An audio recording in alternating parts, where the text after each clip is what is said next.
Two satellites on board the new rocket from the Indian Space Research Organisation, ISRO, have been placed in an unstable orbit during the rocket's first flight. Both of these satellites will soon be obsolete. The launch goal of the space mission was not achieved because of the unstable orbits that were used. The space agency has stated that they have determined the causes of the satellite launch failure, albeit after it was unsuccessful. The space agency tweeted that an analysis committee has been suggested to pinpoint the sensor's failure, determine what steps were taken to secure it, and determine the causes of the malfunction. Soon, ISRO will return with SSLV D2. The data loss update arrived, according to the space agency, during the final phase of launch. It was a complicated mission, according to former ISRO chief Dr. Madhavan Nair, and should have early results. Numerous experts will do study on the thousands of pages of data that are available and present their findings.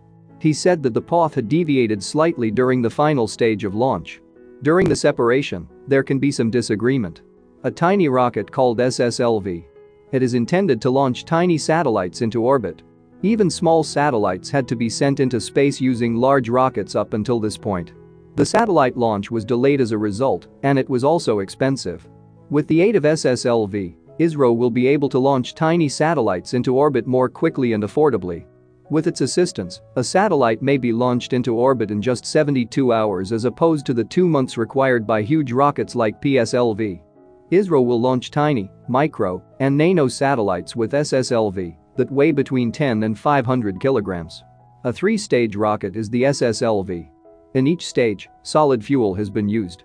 SSLV is 120 tons in weight. The satellite can be raised to a 500 kilometers altitude with its help.